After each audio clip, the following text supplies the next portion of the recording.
자, 그러면 오늘 말씀 함께 볼까요? 오늘 말씀은 히브리서 2장 5절부터 9절까지 말씀입니다.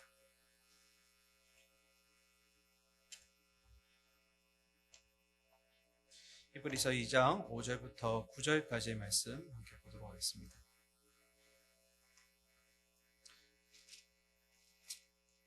함께 읽을까요? 5절부터 9절까지입니다. 5절.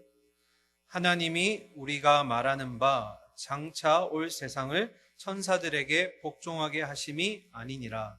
그러나 누구인가가 어디에서 증언하여 이르되 사람이 무엇이기에 주께서 그를 생각하시며 인자가 무엇이기에 주께서 그를 돌보시나이까. 그를 잠시 동안 천사보다 못하게 하시며 영광과 존귀로 관을 씌우시며 만물을 그 발 아래에 복종하게 하셨느니라 하였으니 만물로 그에게 복종하게 하셨은즉 복종하지 않은 것이 하나도 없어야 하겠으나 지금 우리가 만물이 아직 그에게 복종하고 있는 것을 보지 못하고 오직 우리가 천사들보다 잠시 동안 못하게 하심을 입은 자 곧 죽음의 고난 받으심으로 말미암아 영광과 존귀로 관을 쓰신 예수를 보니 이를 행하심은 하나님의 은혜로 말미암아 모든 사람을 위하여 죽음을 맛보려 하심이라. 아멘. 할렐루야. 설 명절 잘 보내셨나요? 우리 앞뒤 좌우에 우리 형제들과 자매들과 인사 이렇게 한번 합시다. 끝까지 깨어 있읍시다. 자, 앞뒤 좌우로 끝까지 깨어 있읍시다. 명절이 지나고 나면 많이 피곤해요. 그죠? 여러분 말씀 시작하기 전에 미리 좀 기지개도 펴고 이 깨어 있읍시다는 영만 얘기하는 게 아니라 육을 더 강조하는 거예요. 깨어 있어야 됩니다. 아시겠죠? 그런 의미에서 제가 여러분에게 영상 하나를 보여드리려고 해요. 짧은 영상인데요. 여러분 먼저 영상 하나 보고 나서 설명을 드릴게요. 먼저 첫 번째 영상 한번 보여주실까요?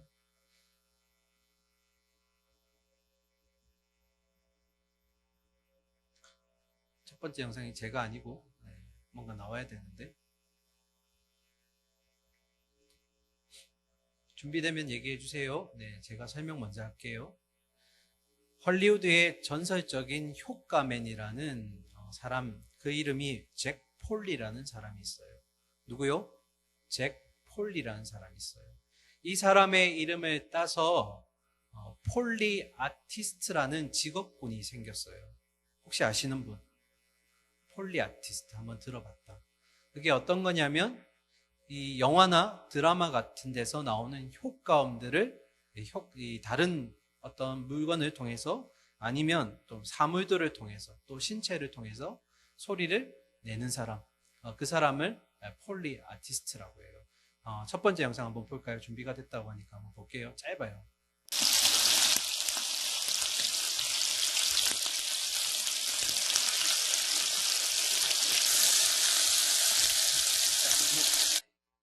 무슨 소리 같아요? 무슨 소리 같아요? 배고픈 사람은 뭘로 들려요? 이 소리는 지금 비가 오는 소리예요. 그죠? 비가 오는 소리 맞죠?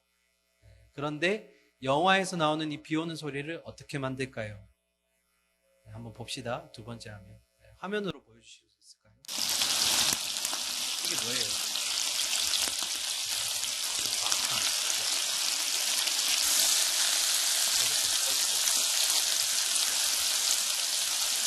제가 어떤 얘기를 하고 싶냐면 이렇게 영화 속에서 우리가 실제라고 생각하고 듣는 소리가 사실은 만들어낸 소리라는 거예요. 그 말은 우리가 이 땅을 살아가면서 수만 가지의 음성과 소리들을 듣게 될 건데 진짜인 것도 있고 가짜인 것도 있어요. 중요한 건 뭘까요? 듣는 우리가 진짜와 가짜를 구별할 수 있는 능력이 있어야 돼요. 우리가 오늘 하루도 정말 많은 소리들을 듣고 이 자리에 왔잖아요. 또 찬양할 때도 소리를 들었고 여러분 가운데 이 음성이 진짜인지 이 소리가 가짜인지를 구별하기 위해서 가장 필요한 기준이 바로 말씀입니다.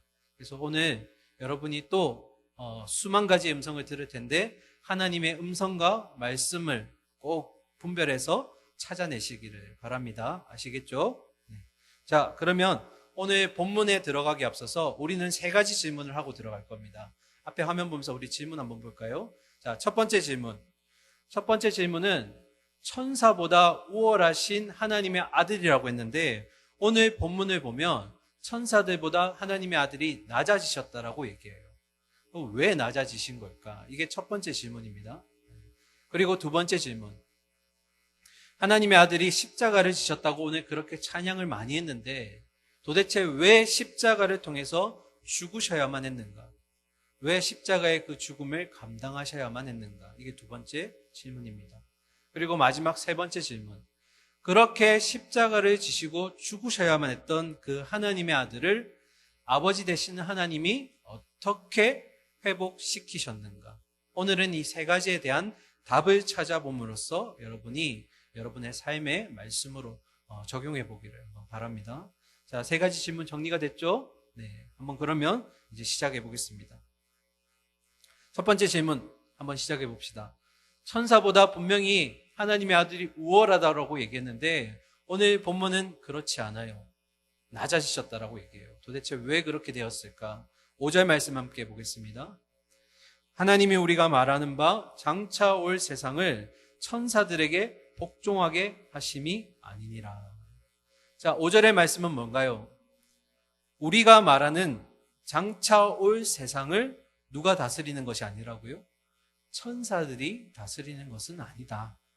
그러면 갑자기 왜 뜬금없이 이런 말을 하게 되었을까? 이 이유는 구약 말씀 때문입니다. 구약에 보면 이런 말씀이 있어요. 하나님의 이 영으로 존재하는 천사들이 이 땅을 다스린다라는 말씀의 내용이 구약에 있기 때문이었어요. 어떤 말씀인가? 신명기 32장 8절 한번 같이 읽을까요? 시작. 지극히 높으신 자가 민족들에게 기업을 주실 때에 인종을 나누실 때에 이스라엘 자손의 수요대로 백성들의 경계를 정하셨도다. 천사가 없는데요? 그죠?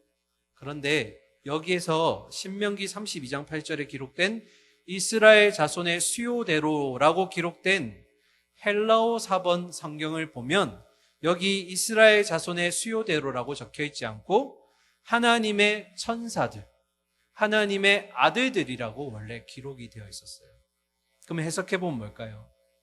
하나님이 사람들에게 이 땅을 이제 주실 때, 가나안 땅이라는 약속의 땅을 주실 때 그 경계 지역들을 누가 다스리겠다고요? 천사들이 다스리게 했다라는 그런 성경의 내용들이 있었기 때문에 방금 우리가 읽었던 본문 5절의 말씀이 등장한 거예요. 장차 올 세상은 그런 천사들이 지배할 수가 없다. 다스릴 수가 없다. 왜 그런 것일까? 그 답은 골로새서에 있어요. 우리 화면 볼까요? 골로새서 1장 16절. 만물이 그에게서 창조되되 그는 하나님입니다. 하늘과 땅에서 보이는 것들과 뭐라고요? 보이지 않는 것들. 이건 뭐예요? 영들을 얘기하죠. 천사들도 포함되어 있습니다. 천사들과 혹은 왕권들이나 주권들이나 통치자들이나 권세들이나 만물이 다 그로 말미암고 그를 위하여 창조되었다. 자, 복습 한번 해볼까요? 천사들은 하나님의 어떤 역할을 감당했다고요? 말씀을 전하는 전령, 심부름꾼. 또 다른 역할로는 하나님의 군대이기도 했어요. 하나님의 군사의 역할을 감당하기도 했어요. 그 말은 무슨 의미일까요?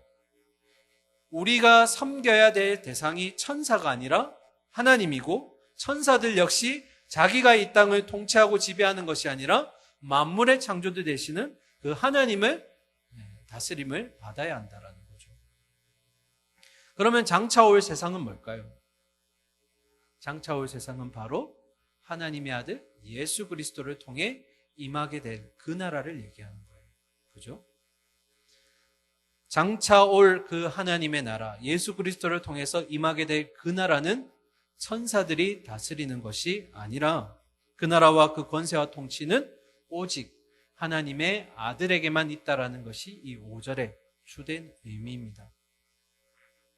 자, 계속해서 봅시다. 오늘은 우리가 보고 있는 히브리서 본문에서 가지치기로 두 가지 본문으로 나갈 거예요.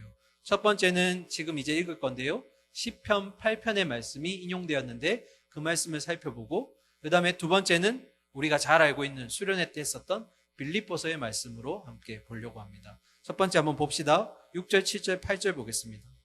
그러나 누구인가가 어디서 증언하여 이르되 사람이 무엇이기에 주께서 그를 생각하시며 인자가 무엇이기에 주께서 그를 돌보시나이까. 저를 잠시 동안 천사보다 못하게 하시며 영광과 존귀로 관을 씌우시며 만물을 그 발 아래에 복종하게 하셨느니라 하였으니, 만물로 그에게 복종하게 하셨은즉 복종하지 않은 것이 하나도 없어야 하겠으나 지금 우리가 만물이 아직 그에게 복종하고 있는 것을 보지 못하고. 자, 다시 6절로 돌아가서 누군가가 어디서 증언하여 이르되, 이걸 줄여서 얘기하면 나는 이제 구약의 말씀을 인용하겠습니다, 이 말이에요. 어디 말씀이요? 구약 말씀. 시편 8편.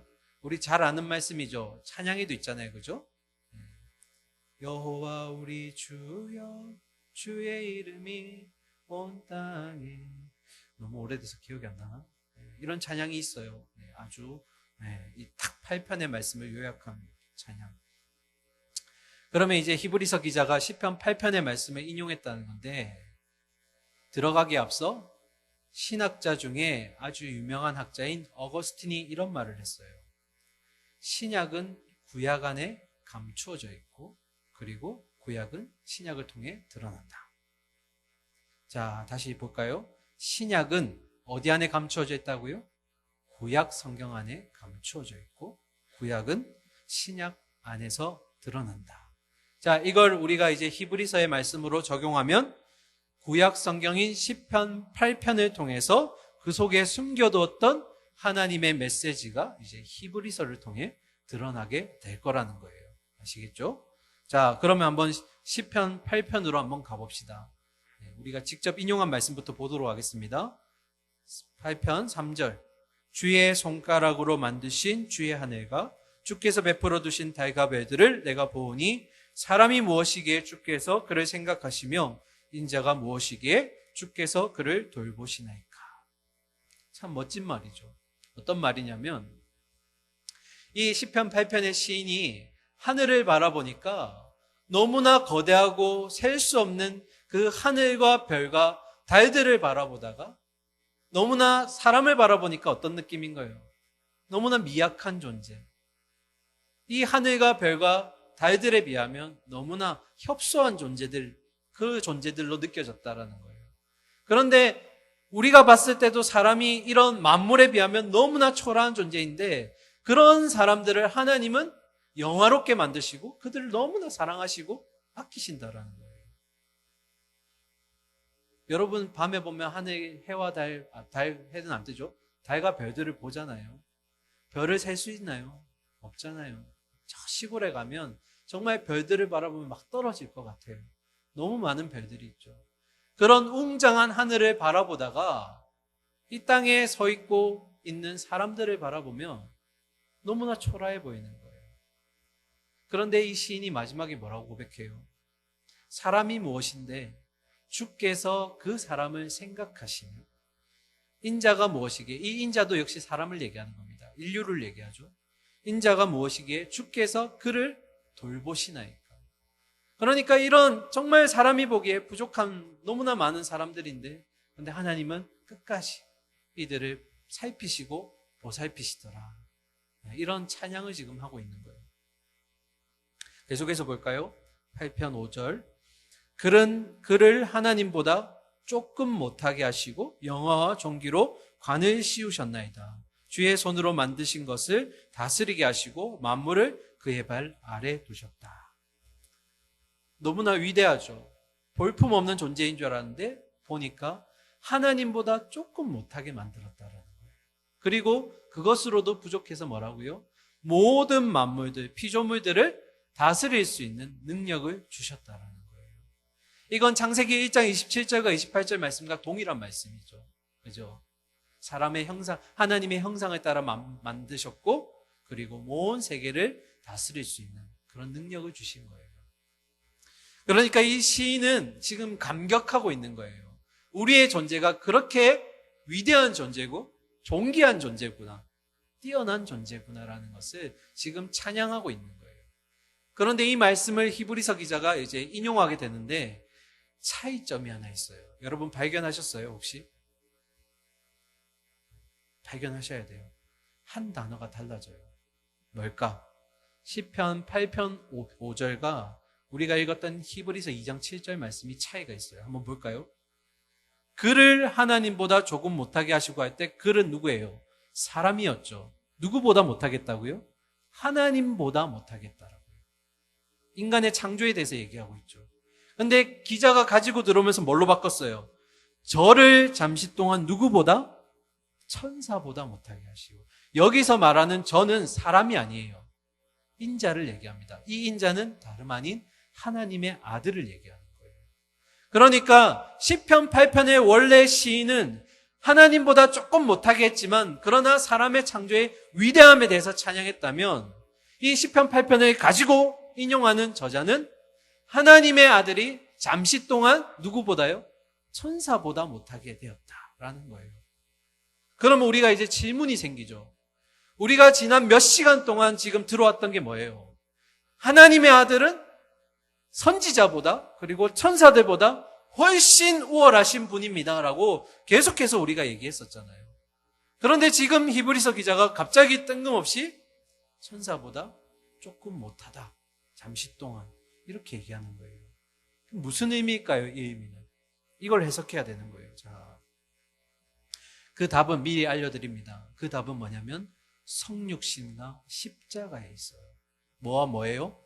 성육신과 십자가에 있어요. 이제 빌립보서의 말씀으로 가보겠습니다. 우리 지난 겨울 수련회 아주 오래전에 이 말씀 가지고 나누었죠. 자, 빌립보서 2장 6절 말씀 보겠습니다. 같이 읽을까요? 시작.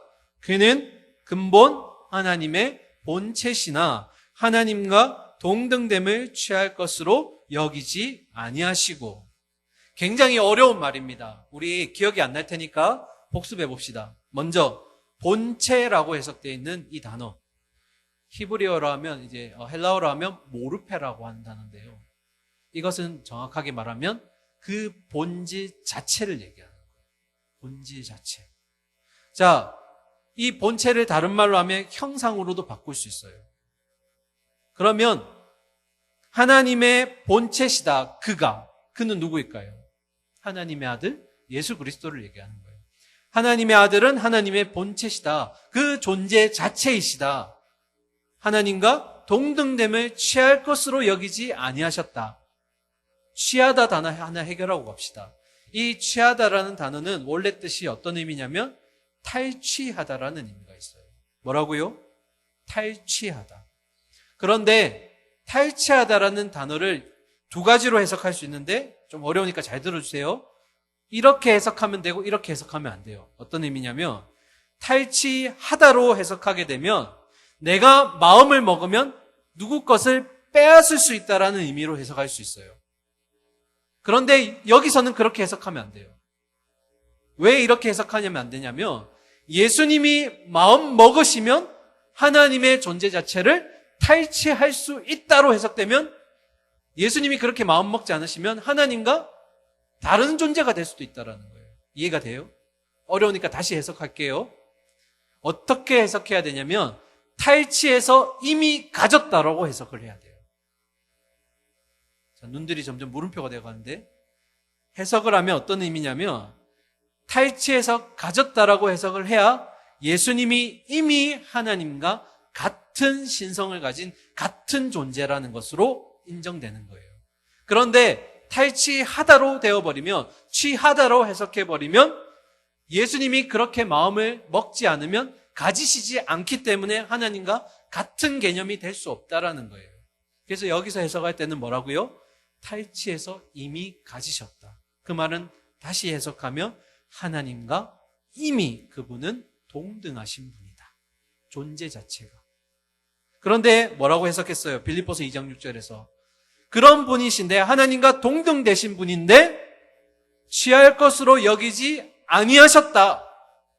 이 말을 예전에 초대교회 성도들 중에는 예수님이 하나님의 신성을 포기했다라고 해석하는 사람들도 있었어요. 절대 그런 의미가 아닙니다. 이게 어떤 의미냐면 완전하신 하나님이셨던 그 예수님께서 신성을 포기하신 것이 아니라 하나님의 동등한 권위와 영광과 지위와 권세를 가지고 계셨지만 자기 스스로를 제한하셨다라는 거예요. 왜 제한하셔야만 했을까? 그 답은 빌립보서 2장 7절에 있어요. 7절 봅시다. 오히려 자기를 비워 종의 형체를 가지사 사람들과 같이 되셨고, 자신을 비워서 종의 형체, 이 형체는 아까 말했던 그 모르페 똑같은 단어입니다. 형상이라는 단어와 바꿔 쓸 수 있어요. 그런 종의 형체를 취하여 누구와 같이 되셨다고요? 우리와 같이 되셨다라는 거예요. 자, 그러니까 예수님에게는 한 본성이 있지만 두 개가 나눠지는 거죠.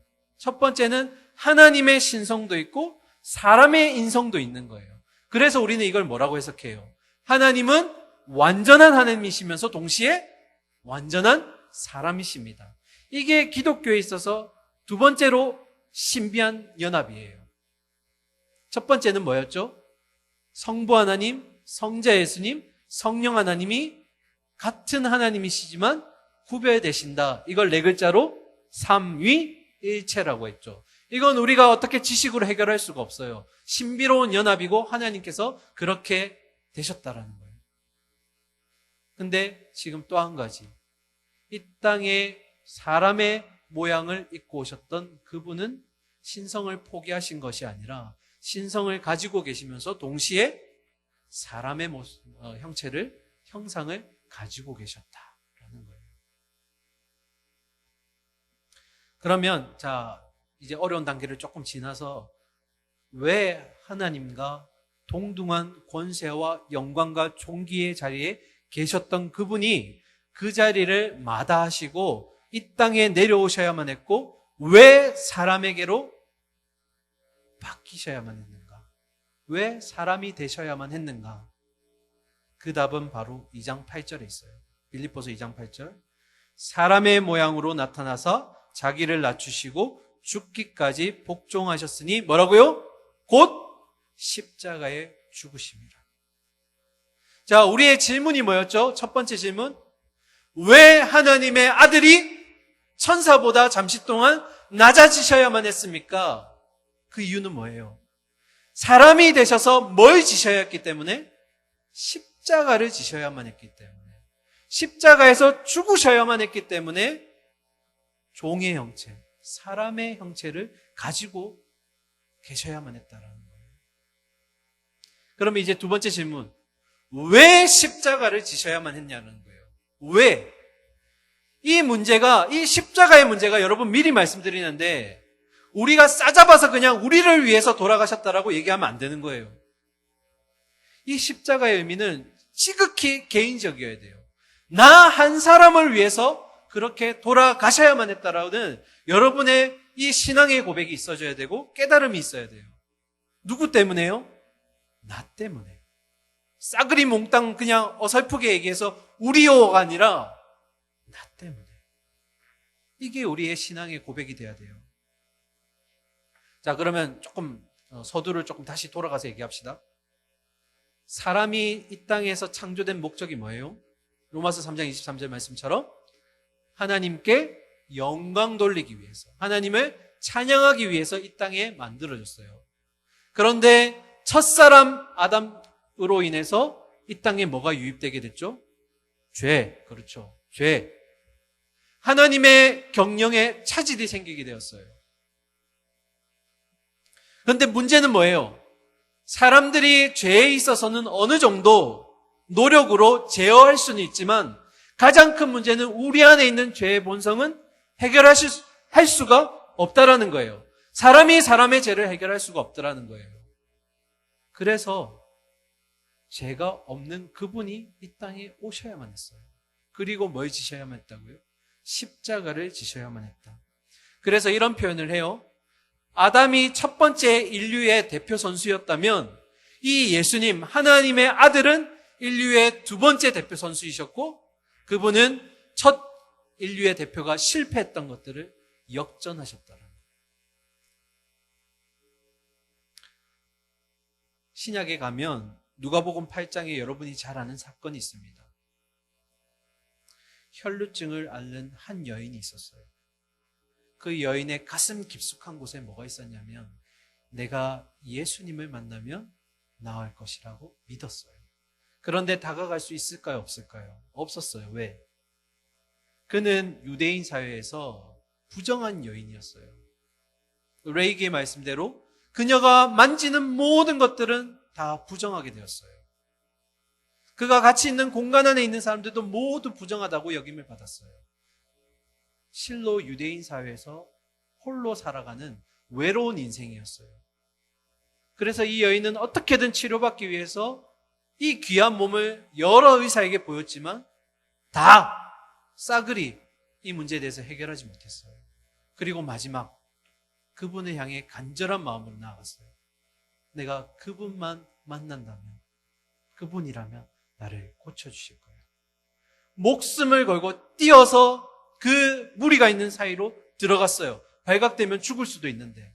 그리고 간절한 마음으로 예수님 옷자락을, 끝자락을 만졌죠. 그러면 질문할게요. 그녀의 부정함을 지금 누가 입으신 거예요? 그녀가 만짐으로써 누가 부정해진 거예요? 예수 그리스도가. 그런데 참 신기하게도 예수 그리스도의 그 정함, 거룩함이 누구에게로 온 것 같아요? 그녀에게로. 따라 내 믿음이 너를 평안하게 하였다. 돌아가라. 이 여인이 예수님께 죄를 전가시켰어요. 그리고 그는 거룩함을 입고 회복되었어요. 이게 바로 예수님이 이 땅에 오시는 이유이자 목적이었다라는 거예요. 누구의 죄를요? 우리 각자의 죄, 그 근본적인 문제를 해결하시기 위해서 그분은 이 땅에 오셔야만 했어요. 사람의 모양을 취하여 오시되 죄는 없으셨어야 돼요. 그래야 이 죄의 문제가 해결될 수 있었기 때문이죠. 죄는 오직 하나님만이 해결하실 수 있었습니다. 그래서 하나님의 아들이신 예수 그리스도를 통해 이 문제를 해결하셨어요. 그래서 저는 이 내용을 읽을 때마다 여러분이 정말 큰 감격을 받았으면 좋겠어요. 왜 그러냐면 하나님이 만약에 공의의 하나님만 남아있었다면 우리가 가지고 있는 이 죄의 본성은 우리로 하여금 어디로 안내하는 거예요? 죄와 사망과 그늘로 안내하는 거예요. 우리가 지금 살아있는 건 뭐예요? 죽음을 향해서 달려가고 있는 거예요.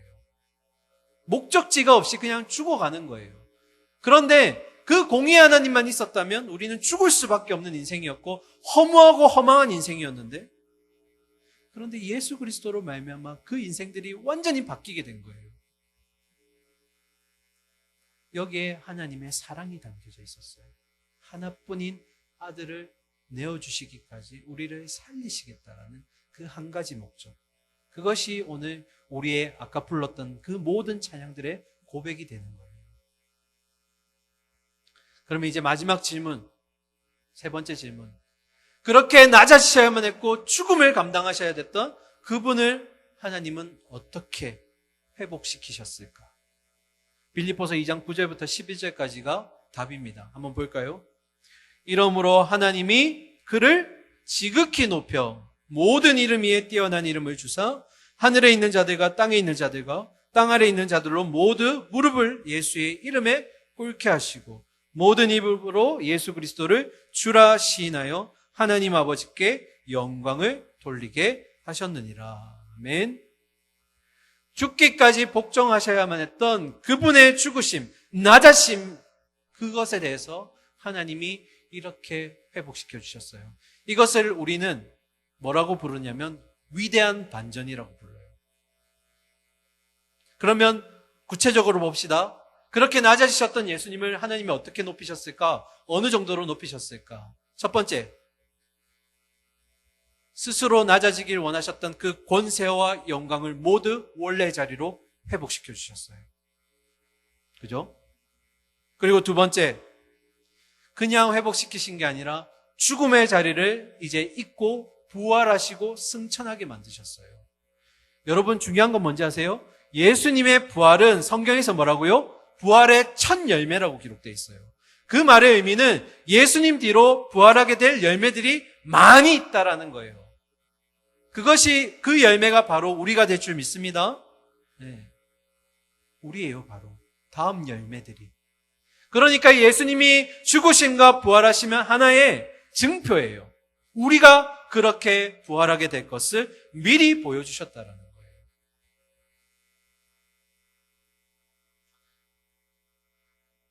우리에게 담대함으로써 이 기독교 신앙을 지킬 수 있게 만드는 바로 이것이 부활 신앙이에요.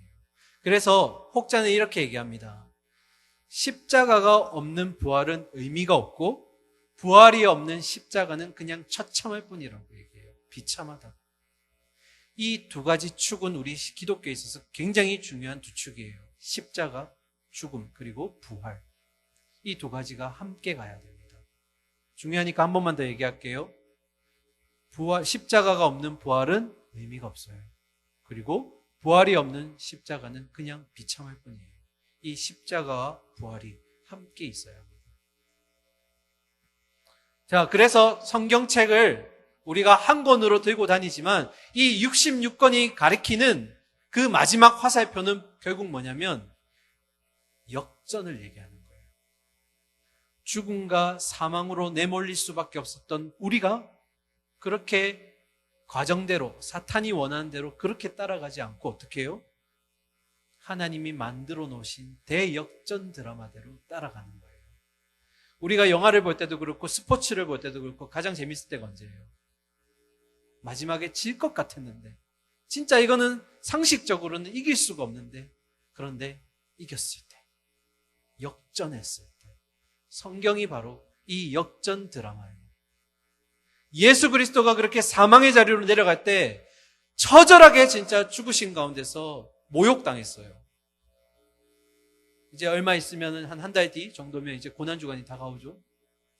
그렇게 자기의 죄가 아님에도 불구하고 죄를 전가받으셨기 때문에 어떻게 해요? 그 자리로, 죽음의 자리로 가실 수밖에 없었던 그분이셨어요. 그런데 하나님이 그냥 두지 않으셨죠. 완전히 회복시켜 주셨고 그 회복을 증표는 바로 우리가 바로 그렇게 될 것을 보여주셨다라는 거예요. 이 위대한 반전의 빌립보서의 스토리가 히브리서 이 기자가 가지고 온 말씀이에요. 히브리서 2장 7절부터 9절까지 한번 회복의 드라마를 봅시다. 같이 읽을까요? 시작. 저를 잠시 동안 천사보다 못하게 하시며 영광과 존귀로 간을 씌우시며 만물을 그 발 아래에 복종하게 하셨느니라 하였으니 만물로 그에게 복종하게 하셨은즉 복종하지 않은 것이 하나도 없어야 하겠으나 지금 우리가 만물이 아직 그에게 복종하고 있는 것을 보지 못하고 오직 우리가 천사들보다 잠시 동안 못하게 하심을 입은 자 곧 죽음의 고난 받으심으로 말미암아 영광과 존귀로 간을 쓰신 예수를 보니 이를 행하심은 하나님의 뭐라고요? 은혜로 말미암아 모든 사람을 위하여 죽음을 맛보려 하심이라. 이게 위대한 반전의 드라마의 내용이에요. 그런데 한 가지 해결하고 갑시다. 8절 하반절에 보면 지금 우리가 만물이 아직 그에게 복종하고 있는 것을 보았다라고 했어요? 보지 못하고라고 했어요? 보지 못하라고 했어요. 왜 그런 것일까요? 이 땅에 하나님의 나라가 임한 줄 믿습니다. 누구를 통해서요? 하나님의 아들 예수 그리스도를 통해서. 그런데 문제는 임하였지만 아직 완성되지는 않았어요. 이걸 우린 영어로 주로 뭐라 표현하죠? Already not yet. 하나님의 나라가 임하였지만 그러나 완성을 향해 지금 달려가고 있다. 그래서 뭐라고요? 8절 하반절에 지금 우리가 아직은 만물이 그에게 복종하고 있는 것을 보지 못하고 있다. 언제 보게 될까요? 마지막. 그분이 이 땅에 재림하시는 그날 하나님의 나라가 완성된과 동시에 천사들도 지배할 수 없는 그 나라, 오직 하나님의 그 통치가 이루어지는 그 나라에서 그것을 보게 될 것이다. 하나님의 공의만이 이 땅에 가득했다면 우리는 허망한 생활 그리고 사망을 향해 다름박질하는 인생이 되었을 거예요. 그러나 하나님의 사랑이 우리를 가만두지 않으셨죠. 그래서 하나님의 나라가 도래하는 그 최종적인 날, 그날 대역전극을 쓰면서 우리는 승리하게 될 겁니다. 믿으십니까? 자, 그러면 이제 진짜 마지막 질문. 우리가 히브리서 하면서 제일 중요한 질문이 하나 있죠. 이 본문이 나랑 무슨 관련이 있나라는 거예요.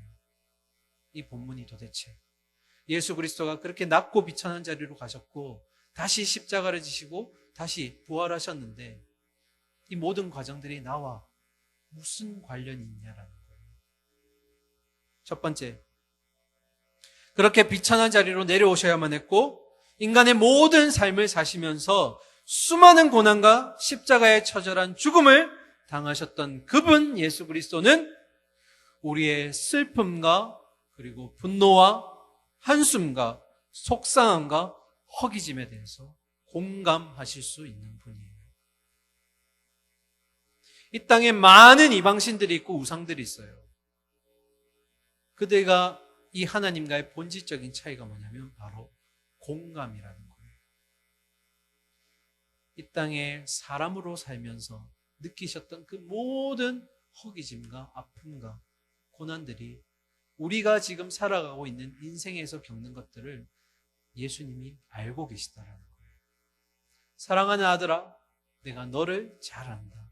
사랑하는 딸아, 내가 너를 잘 안다.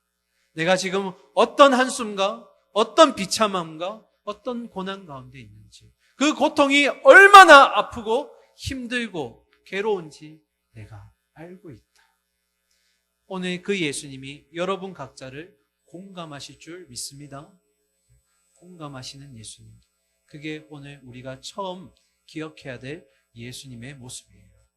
그리고 두 번째, 그러나 죄가 없으셔서 마침내 모든 사망과 죽음의 권세로부터 승리하실 그분을 통해서 우리는 우리의 모든 문제들이 그 예수님을 통해서 치유될 줄 믿습니다. 뭐라고요? 우리의 모든 문제에 대해서 마지막 최종적인 승리를 가지고 계신 그분이 우리의 문제마저도 다 해결해 주실 거라는 거예요. 제가 지난주에 했죠? 지난주에 이 얘기 드렸죠. 이 땅이 창조되기 이전에 무질서함에 대해서 예수 그리스도가 함께 창조 사역을 하시면서 이 무질서함을 극복하실 수 있는 그분이 맞다면 우리가 가지고 있는 문제가 그것에 비하면 얼마나 작은 것들이에요.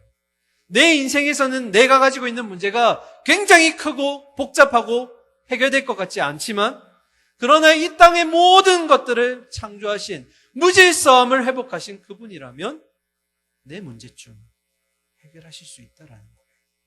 그런데 자꾸 우리의 마음속에 의심이 생기죠. 주님이 내 문제 해결하실 수 있을까? 아니야. 주님도 이건 안 돼. 계속 기도하면서 의심하는 거예요. 맡기겠다라 얘기하면서 맡기지 못해요. 우리가 정작 그 크신 하나님, 이 모든 해와 달과 별들을 만드신 그 하나님의 위대함을 우리의 이 조그마한 가슴 속에 이만큼으로 만들어버린다. 사랑하는 우리 청년 여러분, 그분만이 우리와 공감하시면서 동시에 우리의 문제들을 해결하여 주실 것을 믿습니다. 그러면 이 두 가지를 통해서 그리고 아까 그 세 가지 질문에 대한 답을 통해서 우리가 마지막 맺을 결론은 무엇일까? 그 결론은 무엇이냐면 이 땅에서 우리가 믿음의 순례길을 걸어가는 그 이유는 바로 그 공감하시고 치유하시고 회복을 주시는 예수님과 동행하는 법을 배워나간다라는 거예요. 뭐 하기 위해서요? 예수님이 우리와 공감하시고 우리의 문제에 대해서 해결해 주실 수 있다라면 이 땅을 걸어가는 우리가 그냥 예수님을 외면하고 홀로 걷는 것이 아니라 함께 걷는 연습을 우리가 이 땅에서 해나가야 된다는 거예요. 동행이라고 하죠. 구약의 이스라엘 백성들이 애굽을 나오고 나서 40년 동안을 매일 아침이 되기 전이면 궁금해했어요. 내일이면 만나가 내릴까? 내일 분명히 만나를 주신다고 했는데 혹시 우리가 눈을 뜨기 전에 사방에서 적군이 몰려오면 어떡하지? 이런 질문과 의심과 불안함들을 몇 년 동안요? 40년 동안 그들이 광야에서 혹독하게 훈련했어요. 그리고 40년이 끝나갈 때 그들의 결론이 뭐였냐면 40년을 내가 지내고 나서 보니까 결국 주님밖에 없구나. 매일매일 만나를 주셨고 매일매일 우리의 발이 부르트지 않게 하셨고 옷이 헤어지지 않게 하셨던 그분의 은혜만이 우리를 살리시는구나. 이게 40년 동안 이스라엘 백성들이 훈련 받았던 그 결과였어요. 우리는 당장 내일을 모르니까 늘 염려하죠. 늘 걱정합니다. 당장 내일 월요일인데 내일 또 가면 그 괴로운 상사 만나야 되는데 내 앞에 주어진 또 문제에 대해서 또 내가 부딪혀야 되는데 어떡하지? 어떻게 해야 돼? 요즘 우리 준이가 제일 많이 하는 말이에요. 어떻게 해? 어떻게 해? 계속. 네. 어떻게 해요? 어떻게 살아갈까? 주님과 동행하는 이 과정들을 배워나가면서 이 모든 물음표들이 느낌표로 바뀌어야 돼요. 아, 주님이 나의 문제를 제일 잘 아시는구나. 그리고 나의 모든 문제들에 대해 답을 가지고 계시는구나. 그래, 내가 이 땅에서 훈련받는 건 바로 주님이 나와 함께 걷고 있다는 것을 경험하는 것이구나. 사랑하는 우리 청년 여러분, 지금도 여러분은 주님과 동행하고 계신 줄 믿습니다. 여러분이 발 딛는 그곳에 주님이 함께 하실 겁니다. 비록 눈에 보이지 않아서 우리는 늘 걱정하고 염려하고 근심하지만 이 물음표의 끝에 주님이 함께 하시는구나. 십자가를 지셔야만 했고 우리를 죄의 구렁텅이에서 끄집어내셔야만 했던 그 주님이 나를 살리시기 위해 그리고 마지막 그 목적지에 종착지에 도달하게끔 하시기 위해서 지금도 우리와 함께 하시는구나. 오늘 이 믿음을 가지고 여러분들이 고백하기를 원합니다. 첫 번째로 뭐라고요? 주님이 나의 모든 것을 알고 계신다. 공감하시는 그 하나님의 아들. 두 번째 뭐라고요? 그 공감하시는 하나님이 나의 모든 문제들에 대해서 해결하실 수 있다. 그분만이 하실 수 있다. 그리고 이 모든 것의 결론은 내가 주님과 동행해야 이것들이 경험될 수 있다는 것. 오늘 이것을 기억하시면서 우리가 새롭게 시작하는 이 한 주 가운데도 주님과 동행하시면서 우리의 문제들이 해결되고 또 우리의 자리에서 승리와 기쁨과 그리고 찬양으로 이어지는 삶이 될 수 있기를 간절히 소망하고 축원합니다. 아멘. 우리 이 시간 찬양하고 우리 결단하는 시간 가지도록 하겠습니다.